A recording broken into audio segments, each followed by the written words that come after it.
Subscribe பண்ணுங்க. அப்படியே பக்கத்துல இருக்க பெல் ஐகானையும் பிரஸ் பண்ணுங்க.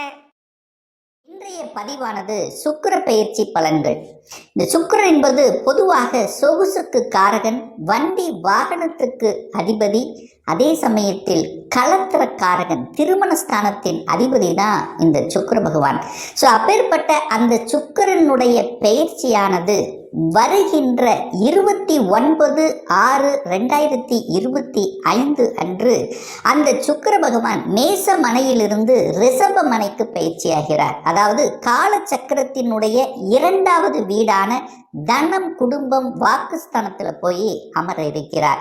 ஸோ இது எத்தனை நாட்கள் இருக்கு அப்படின்னு பார்க்கும் பொழுது வருகின்ற அந்த ஜூலை மாதம் 25ஆம் தேதி வரை, அதாவது இந்த 27 நாட்கள் அந்த சுக்கிர பகவான் தன்னுடைய அந்த சூரியனுடைய நட்சத்திரத்திலும், சந்திரனுடைய நட்சத்திரத்திலும், செவ்வாயினுடைய நட்சத்திரத்திலும் பிரயாணம் செய்து பலன்களை கொடுக்க போகிறது.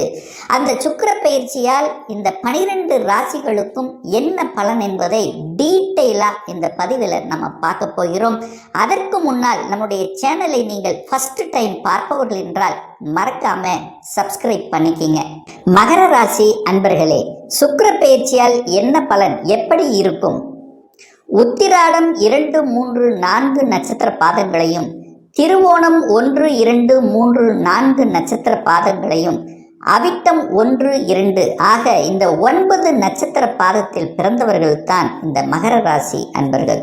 பொதுவாக இந்த மகர ராசி என்பர்கள் உழைப்பே உயர்வு என்று சொல்லக்கூடியவர்கள், உழைப்பு தான் தெய்வம், கடவுள் என்று நினைக்கக்கூடியவர்கள், உழைப்புக்கு அப்புறம்தான் மற்றது எல்லாமே என்று நினைக்கக்கூடியவர்கள், தனக்கு இருக்குதோ இல்லையோ மற்றவர்களுக்காக உழைக்கக்கூடிய, அயராது உழைக்கக்கூடிய தன்மை கொண்ட இந்த மகர ராசி என்பர்களுக்கு இந்த சுக்கிர பெயர்ச்சியானது எப்படி இருக்க போகுது, எந்த நன்மையை கொடுக்க போகுது அப்படின்னு பார்க்கும் பொழுது, இந்த சுக்கிரனுங்கிறது யாரு? இந்த மகர ராசி என்பர்களுக்கு 5க்கும் 10க்குரியவன், பூர்வ புண்ணிய ஸ்தானத்தின் அதிபதி, பஞ்சமஸ்தானத்தின் அதிபதி, காதல் ஸ்தானத்தின் அதிபதி, அதே சமயத்தில் தொழில் ஸ்தானத்தின் அதிபதி தான் அந்த சுக்கிர பகவான்.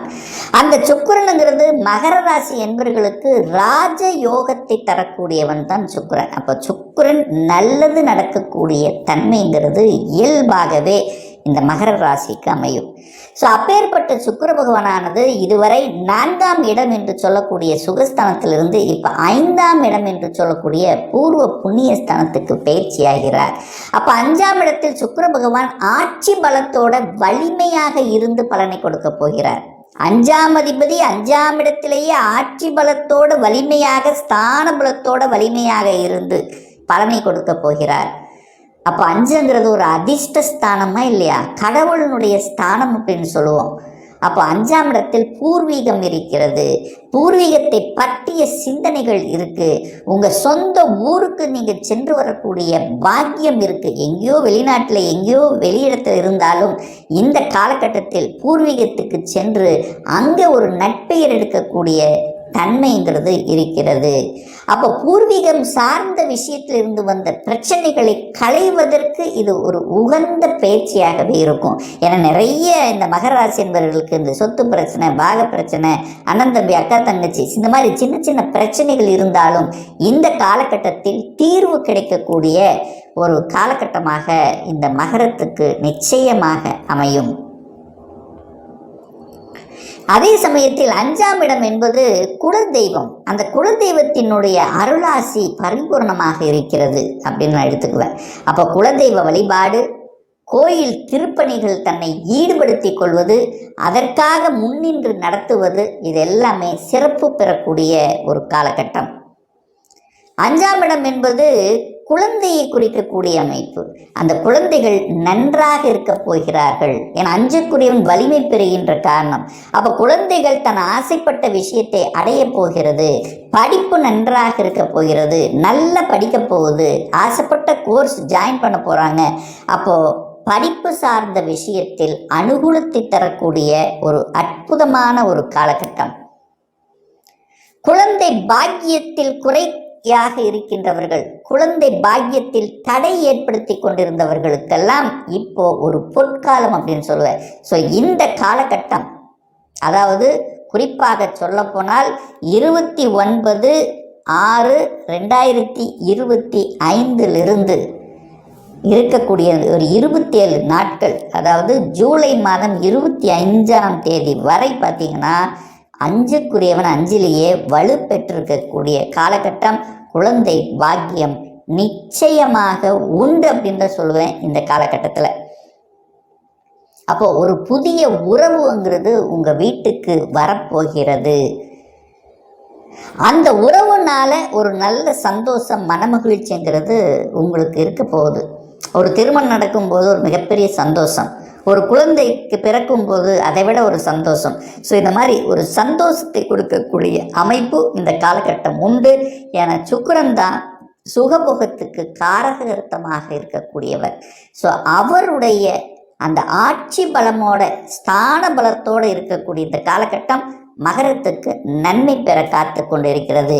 அதிர்ஷ்டத்தை கொடுக்கும், பதவியை கொடுக்கக்கூடிய ஒரு காலகட்டமாக அமையும், அதிகாரத்தை கொடுக்கக்கூடிய ஒரு காலகட்டமாக அமையும். அதுவும் பார்த்தீங்கன்னா 8ஆம் தேதி, ஜூலை 8ஆம் தேதி வரை சூரியனுடைய நட்சத்திரத்தில் இருக்க போகிறார். சூரியன் 8க்குரியவனாக இருக்கார்.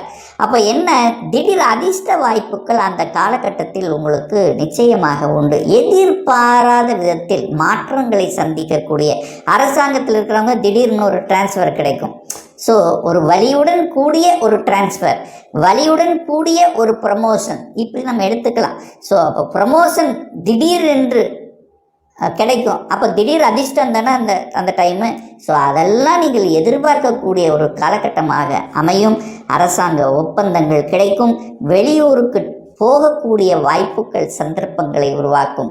வெளியூர், வெளிமாநிலம், வெளிநாடு செல்லக்கூடிய அத்தனை அம்சங்களும் சிறப்பு பெறும். ஏன் இதை சொல்கிறேன்னா, அதே சுக்கிரன் தான் 10க்குரியவன். தொழில் ஸ்தானத்தின் அதிபதியும் அதே சுக்கிரன் தான். அவர் வலிமையாக இருக்க போகிறார். அப்போ தொழில் நன்றாக இருக்க போகிறது, தொழிலின் மூலமாக அபிவிருத்தி கிடைக்க போகிறது அப்படின்னு நம்ம சொல்லலாம்.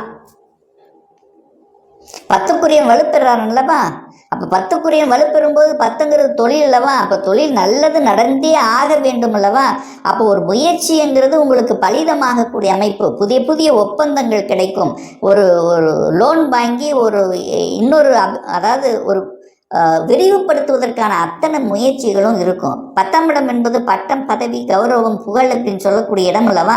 அப்போ பட்டம், பதவி, கௌரவம் நிலைநாட்டக்கூடிய ஒரு காலகட்டமாக இந்த மகரத்துக்கு நிச்சயமாக அமையும்.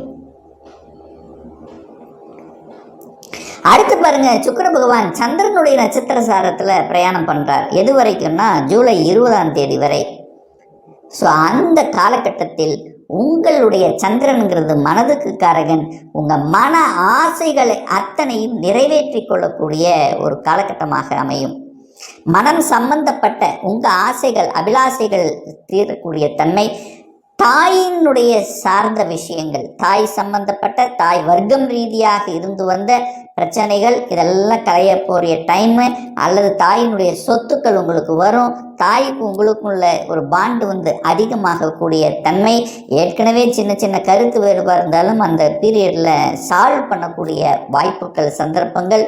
ஸோ இதெல்லாமே சிறப்பு பெறக்கூடிய அம்சங்கள் இருக்குது. கணவன் மனைவிக்குள்ளே இருந்து வந்த இடைவெளி அப்போ நெருக்கமாகும். அப்போ இடைவெளியோடு இருந்தவர்கள் இப்போ நெருக்கம் கொடுக்கக்கூடிய காலகட்டம். அன்பு, பாசம், காதல், நேசம் என்பது இயல்பாகவே இந்த காலகட்டம் உங்களுக்கு இருக்கும். கணவன் மனைவி ஒருவருக்கொருவர் புரிந்து கொள்ளக்கூடிய தன்மைகள், கணவன் மனைவி சேர்ந்து ஒரு தொழிலை செய்யக்கூடிய தன்மை. 7ஆம் இடம்ங்கிறது கூட்டு தொழில் அல்லவா. அந்த 7க்குரிய சந்திரன். அப்போ கூட்டு தொழில் சார்ந்த எண்ணங்கள், ஏற்கனவே கூட்டு தொழில் இருக்கின்றவர்களுக்கும் ஒரு நல்ல தன்மை கொடுக்கக்கூடிய அமைப்புகள், இதெல்லாமே சிறப்பு. 7ஆம் இடம் சமூகம். நீங்கள் யாரை மீட் பண்ணுகிறீர்களோ அவர்கள் மூலமாக நல்லவைகள். 7ஆம் இடம் என்பது நண்பர்கள், புதிய நண்பர்கள், புதிய உறவுகள். அது ஒரு நண்பர் கனெக்டிவிட்டி அப்படிங்கிறது இருக்கும். நெடுநாட்களாக ஒரு ஸ்கூல் டேஸில் இருந்த நண்பர்களை கூட அந்த பீரியடில் நீங்கள் பார்க்கக்கூடிய தன்மை. அவர்கள் மூலமாக உங்கள் தொழிலோ அல்லது மற்ற விஷயத்திலோ சில நன்மைகள் நடக்கக்கூடிய வாய்ப்புகளையும் சந்தர்ப்பங்களையும் நிச்சயமாக உருவாக்கும். அடுத்ததாக பார்த்தீங்கன்னா சுக்கிரன் செவ்வாயினுடைய நட்சத்திர சாரத்தில் பிரயாணம் பண்ணுறார். அதாவது ஜூலை மாதம் 20ஆம் தேதிக்கு அப்புறம் பார்த்தீங்கன்னா செவ்வாயினுடைய நட்சத்திர சாரம். அந்த செவ்வாய்ங்கிறது உங்கள் ஜாதகப்படி யாருன்னா 4க்குரியவன், சுகத்தை கொடுக்கக்கூடியவன், வீடு வண்டி வாகனத்தை குறிக்கக்கூடியவன் அந்த செவ்வாய். ஸோ அந்த நட்சத்திர சாரத்தில் பிரயாணம் பண்ணும்போது நிச்சயமாக உங்கள் மனதில் ஒரு வீடு வாங்கணும் அப்படிங்கிற எண்ணத்தை தோற்றுவிக்கும். அப்போ ஒரு புதிய வீடு வாங்குவதற்கு உகந்ததா? உகந்தது. ஏன் உகந்தது அப்படின்னு சொல்றேன்னா, அந்த வீட்டுக்கு காரக கிரகம் வலுப்பெறார். ஒன்று ஸ்தானம் வலுப்பெறணும் அல்லது காரக கிரகம் வலுப்பெறணும். ஸோ அப்போ காரக கிரகம் இப்போ வலுப்பெறுது. அப்போ வீடு வாங்கணுங்கிற எண்ணத்தை கொடுக்கும், அல்லது வீட்டை ஆல்டர் பண்ணலாம். அப்போ வீடு சம்பந்தப்பட்ட, சொகுசு சம்பந்தப்பட்ட, வீட்டுக்கு தேவையான பொருள்களை வாங்கி மகிழ இது உகந்த காலமாக அமையும். ஒரு சிலருக்கு புதிய வாகனங்கள் வாங்கக்கூடிய எண்ண ஓட்டங்களை கொடுக்கும். ஏன்னா சுக்கிரனுங்கிறது வீட்டு காரக கிரகம் அல்லவா. அவர் செவ்வாயினுடைய நட்சத்திர சாரத்தில் பிரயாணம் பண்ணும்போது அந்த எண்ணங்களை கொடுக்கும். நிலம் வாங்கக்கூடிய எண்ணங்களை கொடுக்கும். வாகனம், நிலம், வீடு, கட்டின வீட்டை வாங்குறது அல்லது வீடை கட்டி வாடகைக்கு விடுவது, அதன் மூலமாக தனப்பிராப்தத்தை அடைவது. ஸோ இப்படி இந்த மாதிரியான விஷயங்கள். சுக்கிரனாலே சொகுசாக இருப்பது, கலைத்துறையில் ஈடுபடுத்தி கொள்வது. இந்த நிறைய மகர ராசி என்பவர்கள் இந்த காலகட்டத்தில் பார்த்தீங்கன்னா கலைத்துறையில் ஜொலிக்க போகிறீங்க. புதிய வாய்ப்புகள் வந்து சேரக்கூடிய தன்மை. டெக்ஸ்டைலில் நல்லா இருக்கும், இம்போர்ட் எக்ஸ்போர்ட் நல்லா இருக்க போகுது. அழகு சம்பந்தப்பட்ட பொருள்கள் இதெல்லாம் விற்பனை சூப்பராக இருக்க போகுது. ஸோ சுக்கிரனால் அதீத நன்மை அடையக்கூடிய ஒரு ராசின்னா அது மகர ராசி. அப்போ நிச்சயமாக இந்த காலகட்டத்தில் லக்கு கிடைக்கும், ஜாக்பாட் கிடைக்கும், திடீர் அதிர்ஷ்ட வாய்ப்புகளை பெற்றுத்தரும். ஏன்னா உங்களுக்கு ராஜயோகாதிபதி சுக்கிரன். அவர் 5க்கும் ஒரு கோணத்துக்கும் ஒரு திரிகோணத்துக்கும் ஒரு கேந்திரத்துக்கு அதிபதி. ஸோ நன்மைகளை கொடுக்கக்கூடிய ஒரு சுக்கிர பேச்சியாக இந்த மகரத்துக்கு நிச்சயமாக அமையுங்கிறதுல எந்தவித மாற்று கருத்தும் கிடையாது. மேலும் தகவலுக்கு எங்கள் சேனலை மறக்காமல் சப்ஸ்கிரைப் பண்ணுங்கள். நன்றி.